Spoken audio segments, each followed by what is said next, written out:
Hello viewers, আমি দেবজানি। আজকে আমি চলে এসেছি ইকো পার্কে। আর এই শর্টস ভিডিও তোমাদের আগেই আপলোড করা হয়েছে, আর শরীর সুস্থ না থাকার কারণে লং ভিডিওটা পোস্ট করতে একটু দেরি হয়ে গেছে। তো তার জন্য সবাইকে আগের থেকে সরি বলে রাখি। তো চলো তোমাদেরকে আজ ইকো পার্কটা ঘুরে দেখাই। প্রথমেই আমরা চলে গেলাম টিকিট কাউন্টারে, যেখানে পার পার্সন 30 রুপিস করে নেওয়া হয়। এবং পার্কে এন্ট্রি করার পরে দেখতে পারি অনেকগুলো কফি শপ, তার সঙ্গে রেস্টুরেন্ট, যেগুলো তোমরা আমার ভিডিওতে দেখতেই পাচ্ছ। এখানে আগেই বলে রাখি, আমরা গেট নাম্বার 4 দিয়ে এন্ট্রি করেছিলাম। তো ফার্স্টে আমরা যে 4 দিয়ে গেছিলাম সেখানে সেরকম কিছু ছিল না, জাস্ট একটা পিকনিক স্পটের মতো ছিল, যেটা আমি এখানে দেখাইনি। আর একটু এগিয়ে যেতে দেখলাম একটা সুন্দর ট্রি হাউসের মতো পুরো এরিয়াটা সাজানো আছে, আর ওপরে 4-5খানা ট্রি হাউস।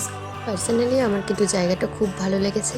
এরপর চলো দেখিয়ে দিই আমি কীরমভাবে ড্রেস আপ করেছিলাম। এরপর আমরা চলে গেছিলাম আরও একটু ভেতর দিয়ে, যেখানে পার্কের মতো ছিল, বাট জায়গাটা আরও সুন্দর ছিল। ওখান থেকে মানে ট্রি হাউস থেকে ওই ভিউটা দেখা যাচ্ছিল। এবার এখানে অনেকগুলো ট্রি হাউস ছিল, তো সেগুলো তোমাদেরকে ঘুরে ঘুরে একটু দেখিয়ে দিই।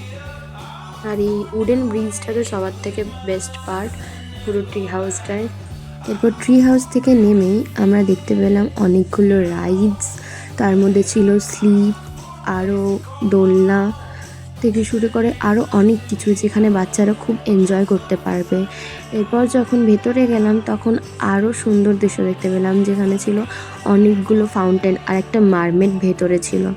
তো চলো তোমাদের সেই দৃশ্যটাই দেখিয়ে দিই একটু। আর এখানে প্রচণ্ডভাবে ভিড় ছিল, আমরা অনেক কষ্টে এখানে ছবি তুলেছি। আর এই দেখো, এই সাইডে সাইডে যে জলাশয়গুলো ছিল ওর ওপরে কিন্তু ক্রোকোডাইল, টার্টেল অনেক কিছু ছিল এনক্রিপ্টেড করা। তারপর পার্কের ভেতরেই সুন্দর বসার জায়গা ছিল এখানে।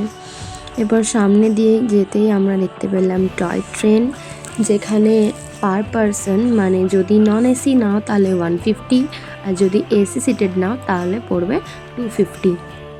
আমাদের সেদিন বাড়ি আসার তাড়া থাকার কারণে আমরা কিন্তু ট্রেনটা চড়তে পারিনি।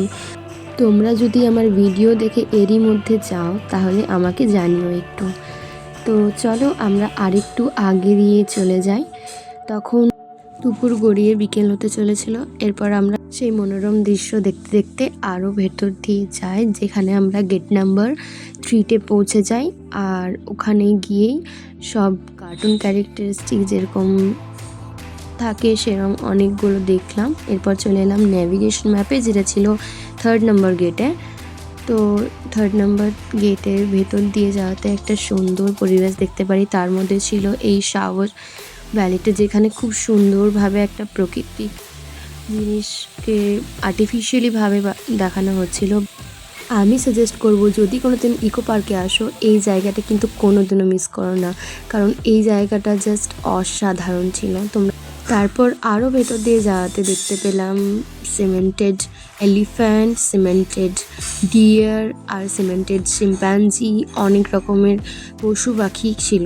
শিয়ালদা থেকে আমি কিভাবে ইকো পার্ক এলাম সেটার ডিটেলস আমি স্ক্রিনে দিয়ে দিচ্ছি। ভিডিওটি ভালো লাগলে লাইক, শেয়ার, সাবস্ক্রাইব করতে ভুলবে না কিন্তু।